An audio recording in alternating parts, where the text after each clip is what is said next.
کہانی شروع کرنے سے پہلے پاس لگے سبسکرائبر کے بٹن کو پریس کر دیجئے اور گھنٹی کے بٹن کو آن کر دیجئے۔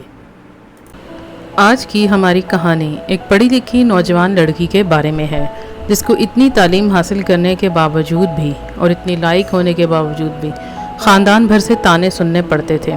تو آئیے چلتے ہیں کہانی کی جانب۔ آج صبح موسم بہت خوشگوار تھا۔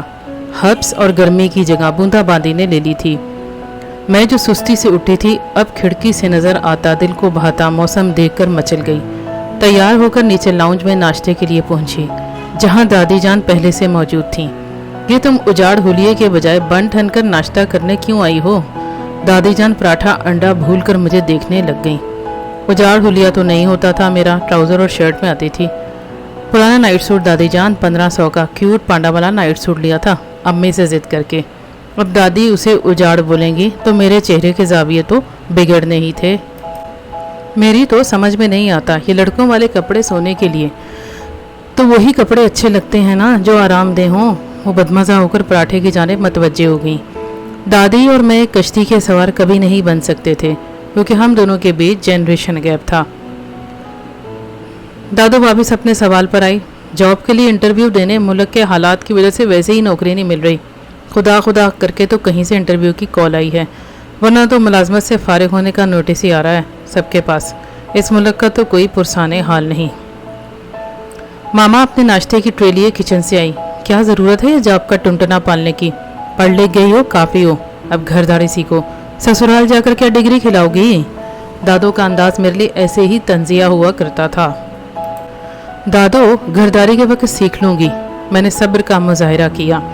موڈ خوشگوار تھا نا، میں خوشگوار ہی رہنے دینا چاہتی تھی۔ کون سے وقت اپنی پھوپھی کی بیٹی ثانیہ کو ہی دیکھ لو، تمہارے برابر کی ہے مگر کتنی سلیقہ مند اور ہنرمند بچی ہے۔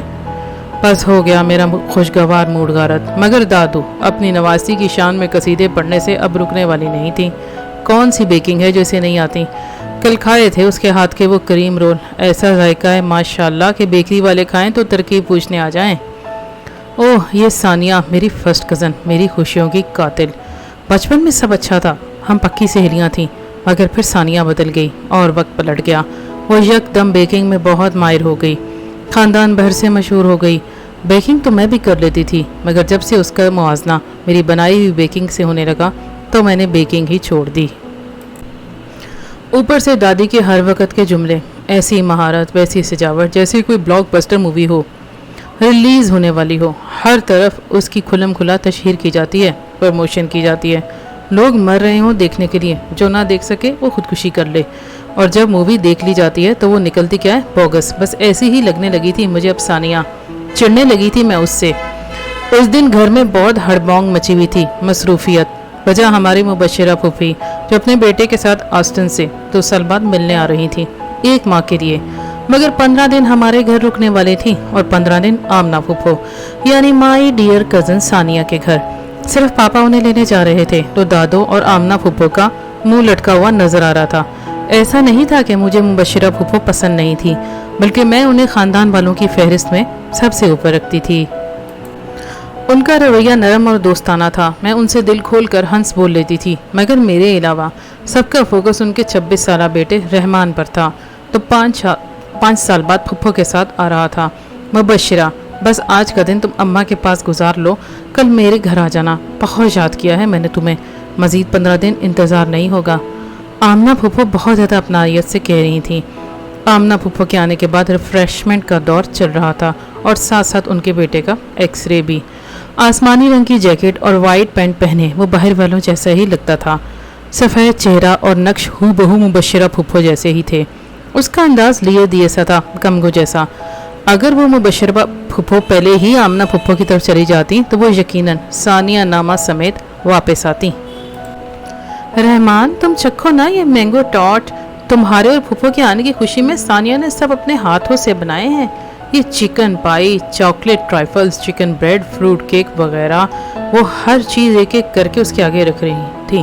میں نے تو کہا تھا کہ کھانے کا انتظام کر دیتے ہیں، مگر آپا جان نے کہا پتہ نہیں رحمان کو دیسی کھانا پسند آئے بھی یا نہیں۔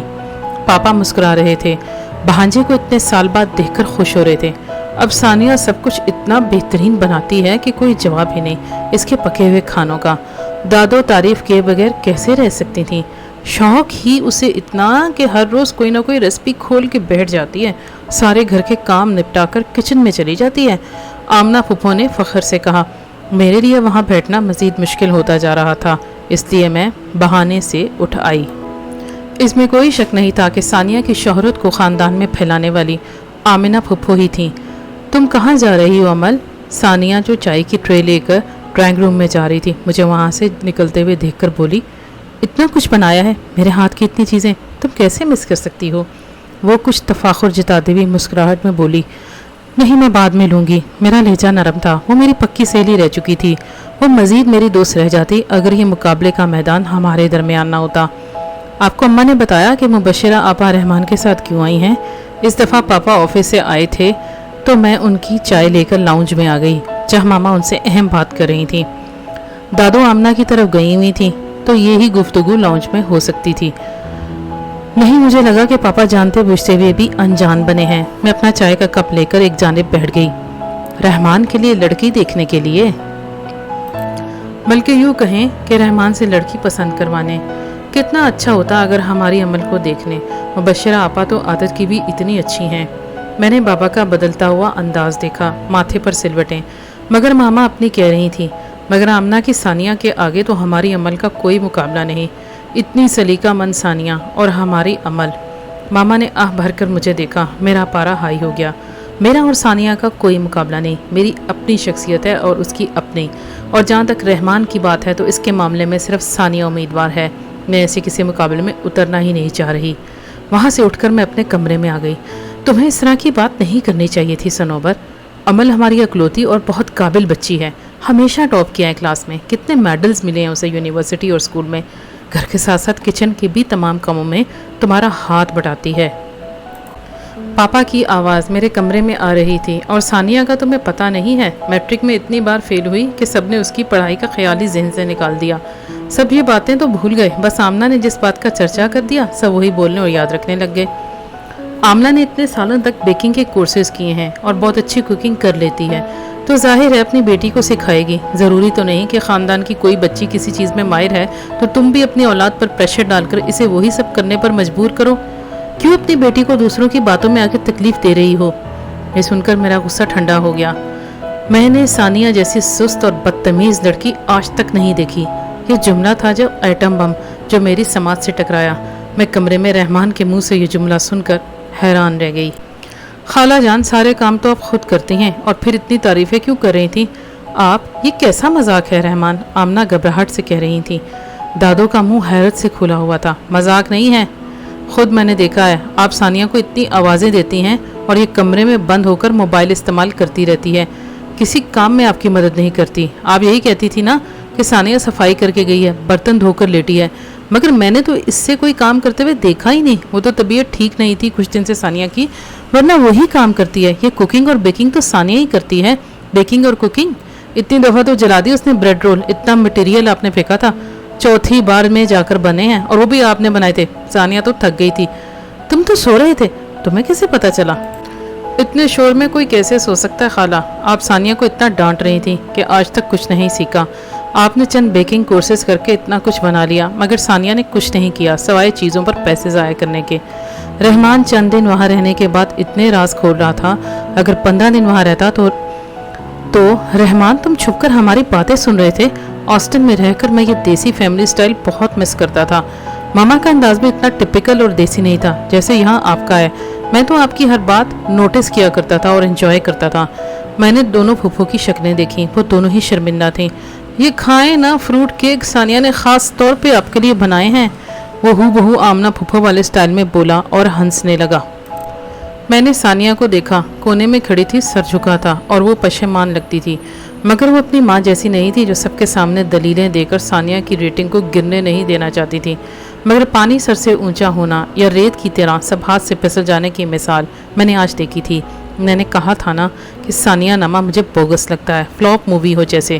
میں اپنا موبائل کمرے سے اٹھا کر لائی اور ڈریگن چکن کی ریسپی ٹرائی کرنے کچن میں چلی گئی، جو میں نے 3 مہینے پہلے سیو کی تھی، کیونکہ میں جانتی تھی کہ آج میرے ہاتھ کے پکے کھانے کا کسی سے کوئی موازنہ نہیں کیا جائے گا، کوئی خامی نہیں نکالی جائے گی، کسی کی مثال نہیں دی جائے گی۔ کہانی آپ کو کیسی لگی؟ کمنٹ سیکشن میں اپنی قیمتی رائے کا اظہار ضرور کریں، اور چینل کو سبسکرائب کرنا اور ویڈیو کو لائک کرنا مت بھولیے گا۔